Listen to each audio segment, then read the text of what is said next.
ये कहानी मेरी खुद की है। मेरी पहली मोहब्बत, जब मुझे पहली बार किसी से प्यार हुआ था। वर्षा नाम है उसका। मैं जहाँ रहता हूँ वो भी उसी कॉलोनी में रहती है। वैसे तो ब्रेकअप हुए आज बहुत साल हो गए, लेकिन आज भी हम एक दूसरे के सामने कभी ना कभी आ ही जाते हैं। और जब कभी हम एक दूसरे के सामने आते हैं तो हम एक दूसरे को देखकर ऐसे रिएक्ट करते हैं जैसे हमारे बीच कभी कुछ था ही नहीं। हम बचपन से ही एक दूसरे को जानते हैं, साथ में खेले हैं, साथ में बड़े हुए हैं और एक ही स्कूल में पढ़ते भी थे। वर्षा मुझे बचपन से ही बहुत पसंद थी, पर साला उस वक्त प्यार व्यार से बिल्कुल अनजान मैं कुछ समझ ही नहीं पा रहा था। वो जो फीलिंग्स मुझे आती थी उस वक्त मैं उन सब चीज़ से बिल्कुल अनजान था।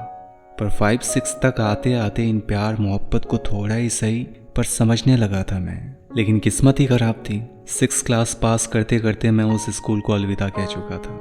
मेरा एडमिशन दूसरे स्कूल में करवाया गया क्योंकि घर वालों को लगता था कि उस स्कूल में अपना कोई फ्यूचर ही नहीं है। लेकिन सच कहूँ तो इन सब से ज़्यादा फर्क पड़ा नहीं, क्योंकि वो मेरे कॉलोनी में ही रहती थी।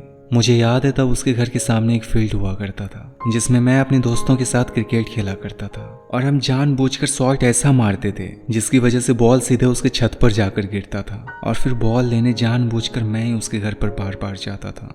वो इन सब हरकतों से कभी कभी चिढ़ भी जाती थी, पर सच कहूँ तो उसकी मम्मी मतलब आंटी जी बहुत अच्छी थी। बार बार बॉल उसके घर जाने के बाद भी वो कभी अपने को डांटती भी नहीं थी। लेकिन अभी तक प्यार का शुरुआत नहीं हुआ था। मैं अपने दोस्तों को अक्सर सारी बातें बताया करता था और वो मेरी बातों को अक्सर मजाक में उड़ा देते थे। मुझे कभी कभी अपने मम्मी पापा पर भी गुस्सा आता था, आखिर क्यों वो मुझे उस स्कूल से निकलवा दिए। मैं अक्सर ये सोचता रहता था कि अगर मैं अभी उस स्कूल में रहता तो वर्षा को अपने दिल की बात कब का बता चुका होता। लेकिन धीरे धीरे वक्त बीता और नए स्कूल में भी मेरे दोस्त बनने लगे थे। 1 साल के अंदर मैं पूरी तरह से बदल चुका था और धीरे धीरे अब मैं वर्षा को भी भूलने लगा था। मेरी दोस्ती उस स्कूल में एक अभिलाषा नाम की लड़की से हुई। सच कहूँ तो अभिलाषा बहुत खूबसूरत थी और मुझे लगता है तब जो मुझे प्यार हुआ था वो पहली बार अट्रैक्शन वाला प्यार हुआ था। मुझे अभिलाषा अच्छी लगती थी, पर सच कहूँ तो जो एहसास मुझे पहले वर्षा के साथ हुआ था वो मुझे अभिलाषा के साथ अभी तक बिल्कुल भी फील नहीं हुआ था। लेकिन अभिलाषा मेरी आदत बन चुकी थी और मुझे इस बात का एहसास तब हुआ जब मैंने उसे खो दिया। मैं अपने दोस्तों के बीच कूल बनने के लिए अभिलाषा से फ़ोन पर घंटों बातें किया करता था। वो तो मुझसे प्यार करती थी, लेकिन सच कहूँ तो मुझे उससे अभी तक प्यार हुआ ही नहीं था। मेरा दिल कभी टूटा नहीं था तो दिल टूटने का दर्द भी मुझे पता नहीं था। मुझे अभिलाषा बस अच्छी लगती थी, पर मैं उससे प्यार नहीं करता था। तो धीरे धीरे मैं उसे इग्नोर करने लगा और इस इग्नोरेंस से उसे बहुत फ़र्क पड़ता था। वो मुझे क्लास में बार बार देखती और जब भी मौका मिलता वो मेरे सामने आकर खड़ी हो जाती। नाराज़ क्यों है, क्या हुआ है, कुछ हुआ है क्या, ऐसे ही सवाल वो मुझसे पूछने लगती।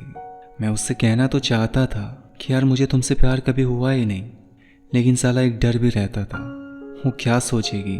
कहीं वो मुझसे ये ना बोल दे कि अगर प्यार नहीं था तो इतने दिन तक जो हम लोग साथ रहे वो सब क्यों था।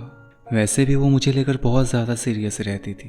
अब अगर मैंने उससे डायरेक्ट कह दिया कि यार मुझे कभी तुमसे प्यार हुआ ही नहीं, जो भी था वो सब टाइम पास था, तो पता नहीं वो क्या ही करेगी। मैं पहले की तरह तो उससे बात नहीं करता था, लेकिन थोड़ा बहुत क्लास में हमारी बातें हो जाती थी। मैं उससे बात ना करने का अक्सर बहाना ढूंढता रहता और शायद धीरे धीरे अभिलाषा भी समझ रही थी कि मैं उसमें इंटरेस्टेड नहीं हूँ। पर झूठे प्यार में जीना कैसा होता है ये वो मुझे सिखा गई। कभी कभी मुझे लगता है कि क्या मुझे वर्षा से सच में भी प्यार था, क्योंकि जिस प्यार में सामने वाले को खोने का डर ही ना हो वो तो प्यार हो ही नहीं सकता। वर्षा से मुझे प्यार था, लेकिन ब्रेकअप तो मेरा अभिलाषा से हुआ।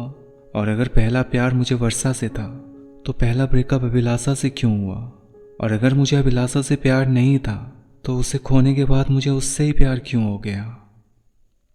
तो दोस्तों, अगर इंटरेस्टेड हो आप हमारी इस कहानी में तो नेक्स्ट पार्ट में ये कन्फ्यूज़न भी दूर हो जाएगी। तो सब्सक्राइब करो और बेल नोटिफिकेशन ऑन करो। मिलते हैं बहुत ही जल्द अगली वीडियो में।